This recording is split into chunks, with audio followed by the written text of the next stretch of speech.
Kia ora koutou te komiti, ko Rhieve Grey tōku nei ingoa, no tū whare toa, no Ngāti Porou, no Ngāti Raukawa, ka mutu ko au te hiwa mō ngā toki whakarururanga. I'm here to present a submission on the Treaty Principles Bill on behalf of Ngā Toki Whakarururanga. Just as a bit of background, Ngā Toki Whakarururanga is a by Māori for Māori collective born out of the Waitangi Tribunal Claim Y2522 against the Trans-Pacific Partnership Agreement, TPPA, or now known as the CPTPP.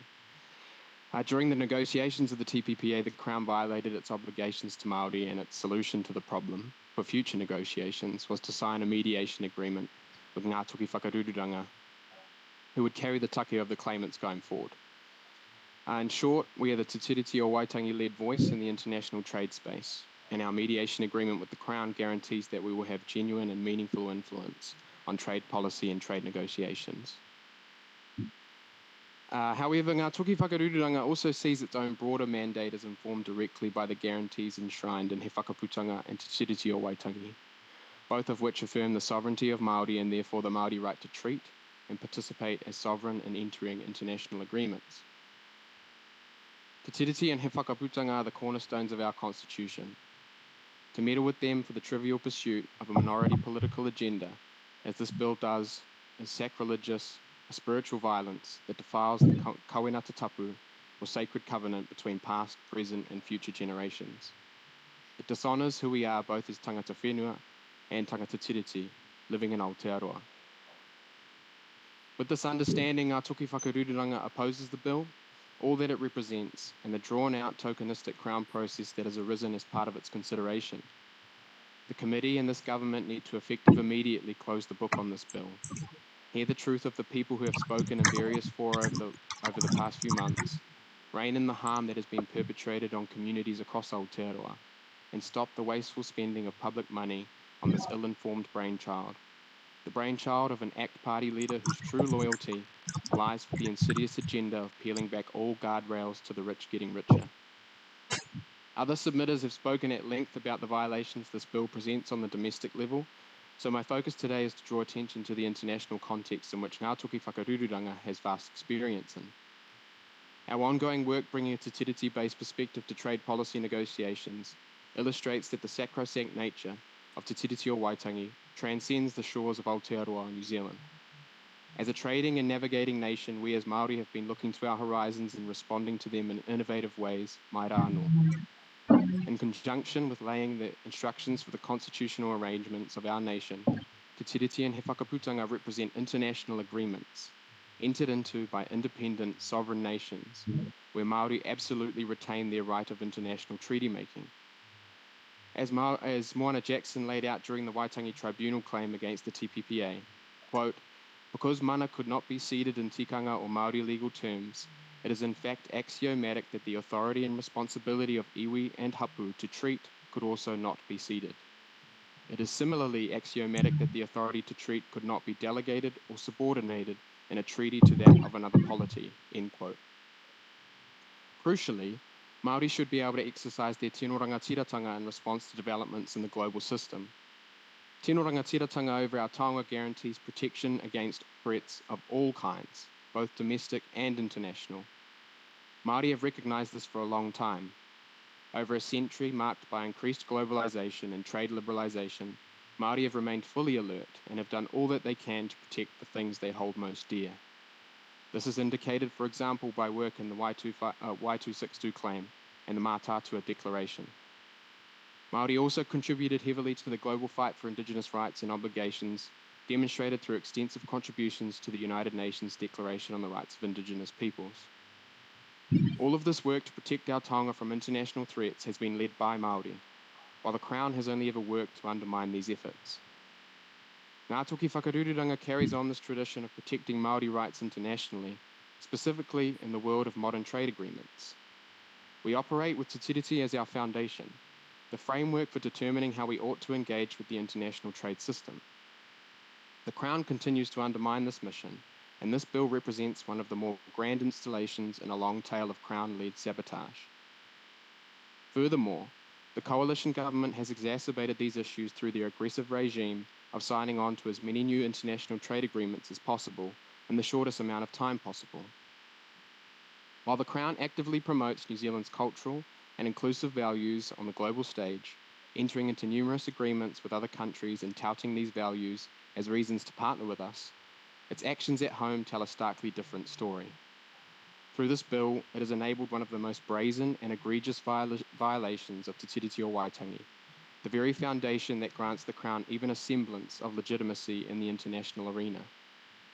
Like a snake eating its own tail, or in this government's case, a three-headed hydra eating its own tail, the government can be seen for the juxtaposition that it truly is. Without Te Tiriti, the Crown has absolutely zero legitimacy as a force of government domestically, let alone internationally. This undermining of tino rangatiratanga comes as the international threats to taonga Māori continue to multiply exponentially. Our climate is in crisis, global political power is being dominated by commercial interest, and developments in the tech world are moving too fast for our knowledge holders to have a say in how mātauranga Māori will be protected. This bill pays absolutely no mind to Te Tiriti as a force for protection against these international developments. Instead, the bill warps the meaning and purpose of Te Tiriti, abusing its tapu and using it merely as an instrument to advance a libertarian agenda that would have been regarded as utterly foreign to those tangata whenua that signed the agreement. The fraught interpretation of Te Tiriti put forward by this bill provides us no hope for the work we do at Ngā Toki Whakarururanga in imagining a fuller expression of tino rangatiratanga and the protection of our taonga in the international free trade space and the international system more generally. It is for these reasons, amongst all the others mentioned in our written submission, that we oppose this bill and seek the immediate cessation of work associated with it. To finish, I just want to take a moment to endorse the suggestion made by other submitters around more education on this topic. If this process demonstrates one thing, it's that there's a woefully misguided understanding that exists about Te Tiriti o Waitangi and our history more generally. Collectively, we need to engage in a long process of widespread and comprehensive learning on what Te Tiriti truly envisioned, and how the beauty of its vision extends beyond our shores. This goes beyond just trade. The world and Papatūānuku are desperately calling out for all peoples to stop the status quo, to advance new ways of leadership. Here in Aotearoa, our blueprint is Te Tiriti o Waitangi, a transcendent and sacred text that lies at the heart of who we are and the mark we should have on the world. And with that, I'm happy to take any questions. Kia ora, Rhieve. Thank you for that. We will take a couple of questions if we've got time. I will start with Simon, just given there were some comments made about maybe his particular party, and then we'll go to Ruben. Thank you, Mr. Chair. Can you hear me okay? Yeah, we can. Yeah. Thank you. I'm just really interested in just exploring a little bit your perspective on what Māori who signed the treaty might have thought about classical liberal values, given that classical liberalism is a political tradition that advocates of free markets and civil liberties, amongst other things. And isn't that equal opportunity to participate in the economy and have equal rights what we want for all New Zealanders, both 1840 and now? I guess the point of disagreement that I think those rangatira at the time would have had, that it wouldn't have been at all costs. Any of those kind of market regimes that they engaged with wouldn't have been at the cost of their taonga, their language, their identity, who they were. And so that's the kind of point that I'm making, is that Māori engaged in trade, engaged in those systems, but the engagement in those systems never trumped what was most dear and most important to them, which were their taonga, as defined by themselves. Just a supplementary on that, Mr. Chair, if it's okay. Yes, this time, then we'll go to Ruben. So fully accept that interpretation, but isn't it correct now that with the benefit of economic settlements and the return of land as far as practical, that many iwi have the benefit of actually trading, investing in land, employing people, and making significant profits to return back to their communities? I would say those options or the kinds of things or behaviour that you're talking about came only as kind of second option to a full retainment of sovereignty and power. Those came later on. You can't settle a treaty. It should have just been upheld. Thanks, Rhieve. Thanks, Simon. We'll go to Huhana and then we'll wrap up. Well, thank you, Rhieve. You're awesome. And thank you to Ngā Toki Whakarururanga for your work in advancing the claim. Can you give us a bit of an insight in terms of some of the struggles for Ngā Toki in terms of upholding the recommendations of the Waitangi Tribunal and Crown lack of action in embodying those recommendations in the mahitahi with claimants and with iwi Māori? Yeah, so sort of one of our ongoing missions is to replace the treaty exception clause that's included in most trade agreements since 2001. Those have obviously been included prior to the TPPA claim and then subsequently continue to be included. And we've found in our own analysis that that provides no guarantees to Māori, no guarantees around protecting of our taonga. And so it's still an uphill mission trying to get that changed and have that reviewed.